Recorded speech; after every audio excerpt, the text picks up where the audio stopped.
Welcome back to the Meeple Marathon, everybody. Today we are talking about the People's Choice Top 200 Solo Games of 2023. Now, these are not just solo games that came out in 2023. This is just where people are ranking them as of this year. They do this every year. They allow people on BGG to rank the games, and I'll put a link to this page on BGG below. And I'm not going to scroll all the way through here. Here you can see the rules, and I'm going to just give you a peek at some of the stuff you can see. And this is what this is where I got the idea from this video. They essentially have had some YouTube creators go through and give you one game from each of the 10 spots. So from 190 to 200, they give you their favorite game from that block of 10. So that's what I'm doing here. I'm going through the 200 list, and every 10 games, starting at 200 and working my way down to 1, every 10 games I've picked out one game as a recommendation to you, and these are going to be in order of the People's Choice rankings, so not necessarily my rankings. I'll try and let you know what the rank is, or what 10 category they fit in as we go along here. But again, these are just kind of recommendations. These are the People's Choice of the top 200 solo games out there, and these are the games that I just picked out from each block of 10 that I thought were worth talking about. And as with any list, we are going to start with some honorable mentions. These are found in the list, but ones that I just am not going to be mentioning. We have Descent Journeys in the Dark 2nd Edition. This is a dungeon crawler that I feel like is better than the 3rd edition. We have Dwellings of Eldervale. This is a kind of a world-building worker placement game. There's a tableau builder. There's a lot of stuff going on here. Great solo AI. We have Madara. Madara is again another dungeon crawler with really unique characters and an amazing storyline if you're into that anime style that is Madara. We have Tainted Grail, Fall of Avalon. This is similar to Seventh Continent, world exploration, character building type of game. And then last but not least, we have Sleeping Gods, one of my top games of all time. Pure open sandbox game, and the reason these are all just honorable mentions is because they are either harder to find or they are a bigger investment in either time or money, so I didn't want to make them my recommendations. First up on the list, we have Flashpoint Fire Rescue. This is a cooperative action selection game. It's very straightforward. You are pretty much given a specific number of actions to take on your turn. You're going to use those actions moving around the map, putting out fires, knocking down doors, rescuing civilians, whatever it takes to fulfill the objectives. Usually it's getting everybody out of the house before inevitably the structure burns down. There's a pandemic style of spreading of the fire in between player turns, and it's one of those where the house is coming down. Can you complete your objective in time? That's Flashpoint Fire Rescue. Up next, we have Forbidden Island in the 180 to 190 category. Forbidden Island is another very straightforward cooperative action selection game where you are utilizing your turn to move around the board and flip tiles back over as they're sinking, pick up these artifacts. You're attempting to pick up a certain number of artifacts and then get back to the ship. Again, there is, a pandemic style of the cards sinking, and so the island is going down. It's whether you can find these objectives in time or not. Up next is Fleet the Dice Game. Fleet the Dice Game is a roll and write from Eagle Griffin Games, and it utilizes two sets of pads that basically have like a boat section and then a harbor and market section, and you're just rolling dice out, and you have to select one of the dice, and then everybody else gets to select their dice, and then everybody gets the remainder dice as a common die that everybody gets that symbol. And there's really no one way to win this game. It's really fun to just take various routes. Ooh, I'm going to go for shrimp this time. Ooh, I'm going to go for lobster this time. And there's a lot of comboing. Ooh, I checked this off, so I get to check this off, and it's just a really nice feeling to play through this one. Up next, we have Massive Darkness. Now, I put 2 on here. The list just had Massive Darkness, so I'm not sure which one, but my preference is 2. I think they really did a good job of revamping this. But this is a dungeon crawler with asymmetrical hero powers, essentially, and that's what makes the game so much fun, is that each different hero plays completely differently. There's so many different classes of hero, and you can't have 2 of the same class in any one game. And each of those heroes utilize their dice in a different way, their actions in a different way. There's push your luck heroes, there's rondel heroes, there's bag building heroes. Whatever your gimmick is, they've got a hero for you. Other than that, this is a pure dice chucking dungeon crawler with some, fantastically ridiculous enemies, and it's just a good time. You can't take it too seriously, but again, that asymmetrical hero powers is what makes this game so special for me. All right, up next we have Mansions of Madness. This is in the 150 to 160 slot. This would be much higher on my list, but again, I'm just basing it off of the people's choice. Mansions of Madness is a dungeon crawl-esque game, but it's more a just make your way through the scenario. There's not as nearly as much fighting or dice chucking in this one. It's about solving the mystery. It's about exploration. It is app-driven, so take that for what you will. I certainly don't mind it. I think the app really helps create that tension and removes any player from having to be the game master in a way. But there's so many cool scenarios in this one, and it just really is a great kind of a step aside from your classic dungeon crawler. There's lots of map tiles that you're moving around, and there's obviously miniatures and monster miniatures and hero boards and all that stuff that normally comes with a dungeon crawler, but this one feels very different because it's much more about the exploration and solving the mystery. Up next we have Horrified. Horrified is the 140 to 150 slot, and this is another action selection game. But this is why these are on my recommended list, because action selection games I feel are really easy to teach and pretty simple and straightforward to play through. Horrified has an amazing theme of playing against the universal monsters, and they have other Horrified themes out there. But you're basically tasked with moving around the board, rescuing civilians, picking up items, and you use these items in different ways to defeat the various monsters. You can up the length of the game and the difficulty by adding in or removing monsters. You can play against as many as you want, and they've got the difficulty of the monsters listed. So this is a very easy way to up the difficulty if you're with a strategy game group, and lower the difficulty if we're with a family friend group. But again, the actions are very straightforward and very simple, but each monster utilizes, or you have to utilize those items in a completely different way for each monster. So again, makes that asymmetrical nature worth playing this over and over again. This is a classic for me around Halloween. I'm always getting it out. This is an easy one. My kids, my young boys know how to play this one. So that is Horrified. All right, up next we have Root. Root is in the 130 to 140 category. Now, Root is definitely a deeper strategy game. This is some kind of a dudes on the map game, but once again, you're probably seeing a theme here of my recommendations. There are asymmetrical factions. This one, each faction plays very differently. Their win conditions are different. The way they take over and utilize clearings and establish themselves on the board is very. There's even a faction that is literally just a single Meeple, the vagabond there you can see on the screen. But this one is good for either heavier strategy groups, or if you're just playing solo, like this list entails, it's very smart AI, and you can play multiple factions against you. So that's Root.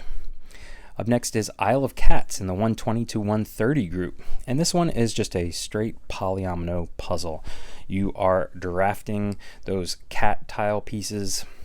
And this one's just really nice for solo play because you can just sit there and take your time, think through your strategy, and play out. It's like almost doing a jigsaw puzzle that looks really pretty at the end.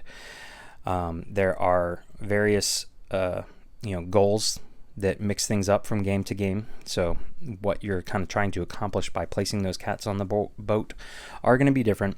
But the AI in this one, when you're playing solo, is incredibly unique because it basically scores off of your boat. So it's not so much taking things away from you. Now it will, take some cats and some treasure and things like that away from you.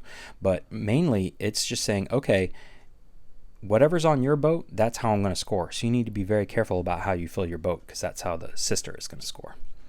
Up next is Imperial Assault. This is one of my all-time favorite games, whether it be solo or multiplayer, and that's partly because of the theme. This is, Star Wars in a box that you can play solo. To play solo, you either have to use a fan-made variant that controls the Empire, or you play with their provided free app. So this is similar to Mansions of Madness, Fantasy Flight. This is a dungeon crawler, dice chucker, lots of miniatures, plastic on the map, but it creates just such a unique new storyline with each of its expansions.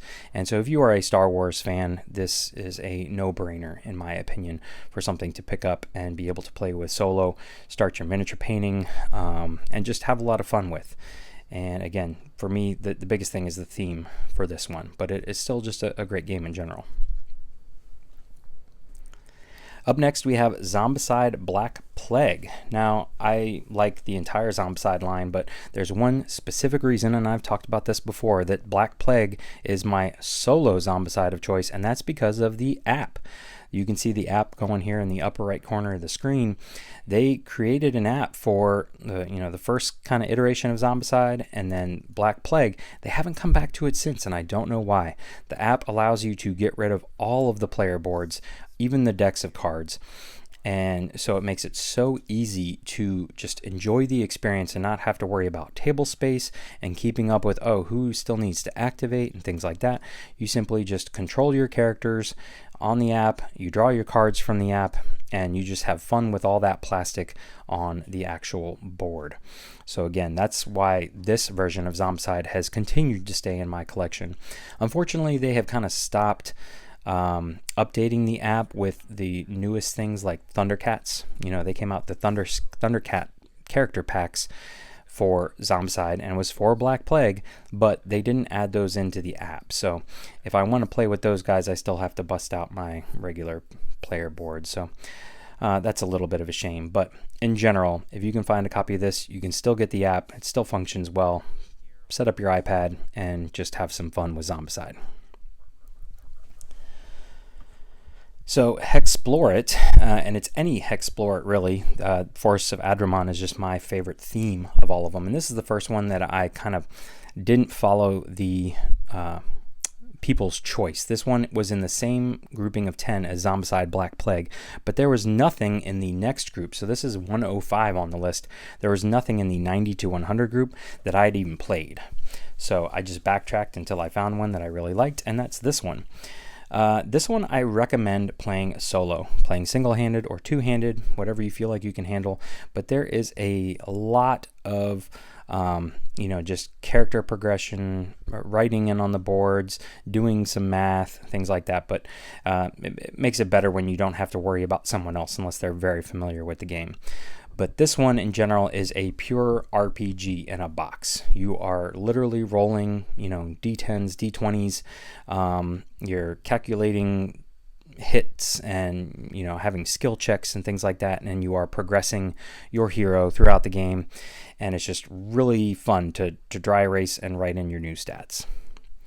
All right, up next we have Nemesis. This one would be much higher on my list, but this one's ranked 82 by the People's Choice. And Nemesis' theme is just spot on. This is the movie Aliens in a box. So this one is, you are essentially exploring the ship, or if you have Aftermath, a lab. You don't quite know what room you're coming into. You know roughly that, the med bay is going to be in this general area. But as you move around the board, you're trying to be as quiet as possible to not alert the aliens to your presence. It's a very tense, very thrilling game. All right, up next we have Gloom of Kilforth. This one is ranked 79 on the People's Choice. Gloom of Kilforth is a card-based adventure. It's so smooth. It's basically about keywords, adventuring around this map of cards, tracking down keywords, overcoming those keywords to add them to your little tableau, either revealing them or sacrificing them to advance the story. And it's just amazing how well this system works. It is mostly just a deck of cards and some dice, but laid out in the way it does, and the various decks that you draw from, and the actions that you can take on your turn really tells a story. And this is another one that has really good character progression to it, and it scales beautifully from one player, or playing with two characters two-handed, or playing with other people. But I love to just sit down with one of these and just let the story unfold, take my time with it. And so, this is another one that I just prefer to play solo, but is a great game in general. Any of the Kilforth line. I think this video is actually showing Shadows of Kilforth, but there's 3 of them now, so take your pick. Up next is Role Player. So this one is number 68 on the People's Choice list, and this is another puzzle.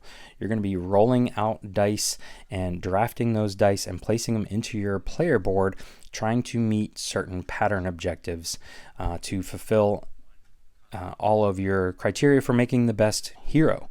And so they have various races and classes and background stories, and so all of these give you your goals throughout the game. And this one, the AI is very straightforward. It doesn't get in your way, or it basically just kind of gets in your way a little bit, and then you don't have to fiddle with it. It just kind of will draft dice in front of you or draft market cards in front of you. Other than that, you're just trying your best to create your own hero. With just the base game, it is simply just a kind of a beat your own score, trying to reach scoring thresholds versus playing against someone. But when you add in the monsters and minions expansion, you actually have something at the end to defeat. So it's worth it to build the best hero to then go and defeat that final boss monster. So again, if you like puzzles, Role Player. All right, up next, almost in the top 50, this is 56, is Legendary Encounters. Now, Aliens is my favorite of the Encounters line, but I'm also lumping in here Marvel Legendary. It's a system, it's a deck building system that plays almost exactly the same. The biggest thing why Encounters is higher on my list than Marvel Legendary is the fact that you kind of will seed the encounter deck so that it tells a story in Encounters, and you also have a individual character that is added to your starting deck, which gives you just that one unique ability and makes you a little bit asymmetrical from the player sitting next to you. So that honestly is why I prefer Aliens over Marvel. I still have a large collection of Marvel Legendary, however, because that's a theme I like a little better and a theme I can play with my kids. Legendary Encounters Alien, it has got some gore in it. It can be rather brash. There's a lot of blood in it, but it really does feel like you're just playing through the Aliens movies. So if you are a fan of The Matrix or James Bond, Firefly, Buffy the Vampire Slayer, the Predator movies, all of these have versions of Legendary Encounters. Just go pick your theme and roll with it and have fun with it. This is one of the kind of deck building standards out there that doesn't try and do anything too amazing, just plays by the standard deck building rules, and is really fun, easy to teach, easy to play, and there's a lot of content out there.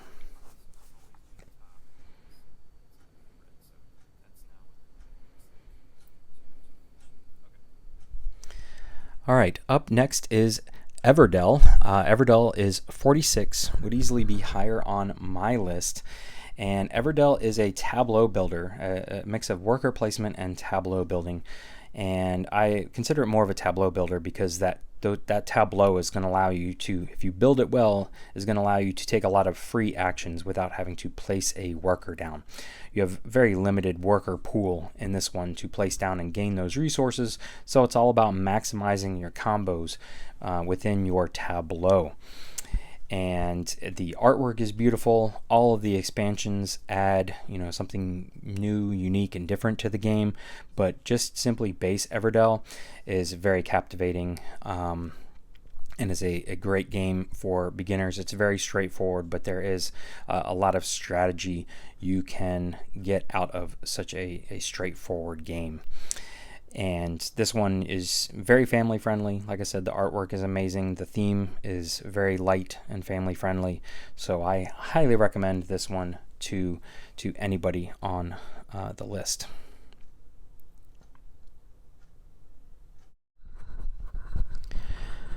I'd just like to take a moment and pause here and talk about how amazing the 40th block of this list is.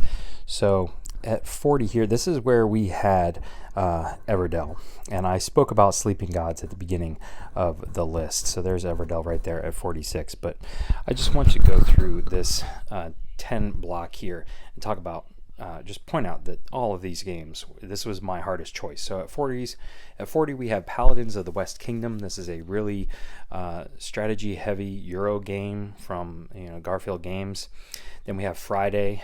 This used to be the quintessential solo game, kind of a deck builder, very light small box game. We have Sleeping Gods, which I already talked about, one of my favorite games of all time. We have Great Western Trail 2nd Edition, which has one of the best AIs out there. Makes you feel like you're playing against another human player. This is a combo of a deck builder and a whole lot of other things, but there is a deck building mechanic to it. Marvel United, which is just very simple, straightforward card play using those really fun chibi miniatures. Tons of content for this. Great theme, great for the kids. We have Seventh Continent here, which is a pure exploration survival game. It feels amazing once you've laid out the map in front of you with all those cards. We have Everdell, which we just spoke about. We have Viticulture, which is one of the must-have worker placement games. This is a great gateway game for people.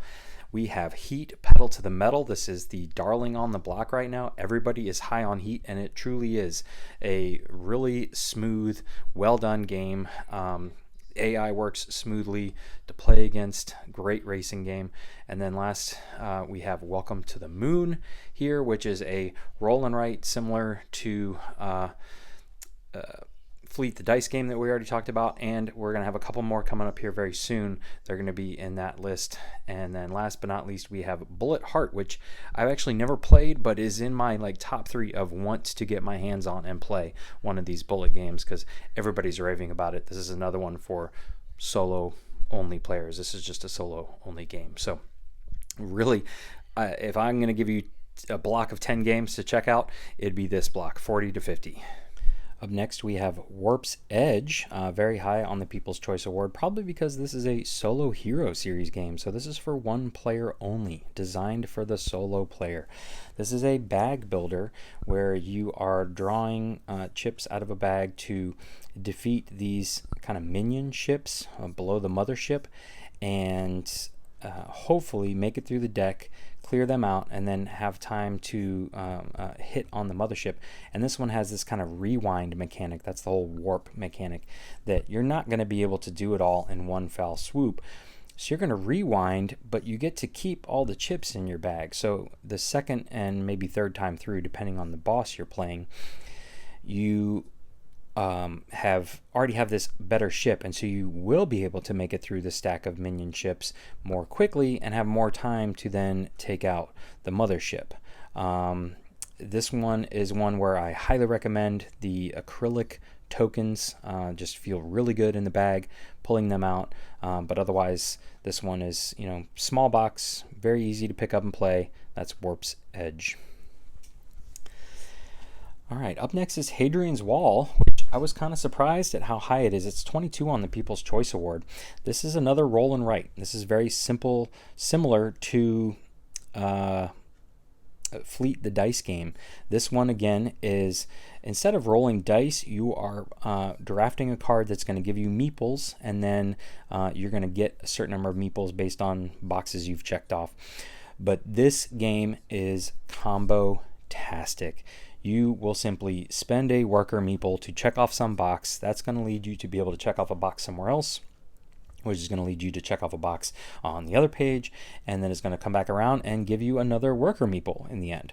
I just love how spending one little meeple in this game can turn into filling out 4 or 5 different things on your sheet and ending up with maybe 2 or 3 meeples in the end. You can really draw out rounds in this one because you can just keep earning meeples. I love to just kind of look ahead and be like, okay, what's my end goal for playing this meeple? All right, I want to accomplish this. How can I most efficiently get there? And you kind of backtrack and then check off a whole bunch of stuff. So this can be a little bit overwhelming for other people. So this is why I prefer to just play this one solo. I know the rules. I don't have to explain it to anybody. It is pretty straightforward, but again, there's a lot happening on that sheet, which to me is glorious. So many choices, so many combos to be had. And it is just another roll and write that, just like Fleet the Dice game, creates combo after combo after combo if you are just playing smartly. So no dice in this one. It's more of a flip and write. Up next we have Lost Ruins of Arnak. So this is basically number 2 on my list here. This is one of the deck building worker placement combo games that became so famous a couple years back. This is my personal favorite because of theme, because of artwork, because of the tightness of the deck building, and also the expansions that they have come out with have far exceeded my expectations. The base game was good enough on its own, but then they added the Leaders expansion, which created, again, theme here, asymmetrical leaders, and then they created the campaign, which has just been really fun to play with. Changes the game up just a little bit, gives you that little tweak so you feel like you're playing a different game, having to use a different strategy. The AI, it makes you feel like you're playing against another player every time. This is just a great game. And my number 1, and also this is number 2 on the People's Choice Award, but this would probably be it's similar. Usually sits around my number 1 of all time, and that's Mage Knight, the board game. This is one of the games that got me into the hobby. This is a combination of kind of exploring a map, exploration, almost dungeon crawl-esque, where you're moving your person around and taking out little tokens, but this is a deck builder. This is all about hero progression.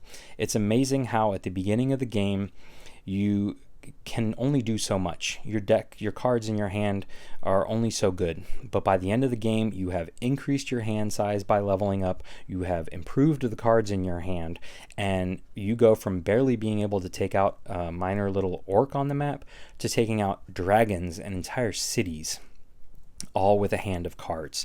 So I love how this deck builder mixes in that exploration, mixes in all those fantasy elements. There's a day and night phase, changes things up a way. There's, every card in your hand has like a top and a bottom action. So if you've saved up your mana, you can spend it to take on that powerful action at the bottom. The experience of this game is just beautiful, but it is a beast. It's a table hog. The instruction manual is massive. This is a commitment to learn and to play. So this is one that I just haven't even bothered trying to teach to anyone else. I'm just like, you know what? I'm just going to enjoy this for myself. It plays perfectly well. I can play the same scenario over and over again from the base rulebook and be perfectly happy. All right, that's going to do it for my recommendations from the People's Choice Top 200 Solo Board Games. Again, there is a link in the description below to that page on BGG, and I always enjoy voting on that and checking out what the final rankings are at the end of the year. If you have any questions, please feel free to let me know in the comment section below. And if you want to see coverage on these games, I have videos for almost every single game on this list. Once again, thanks for watching. Have a great day.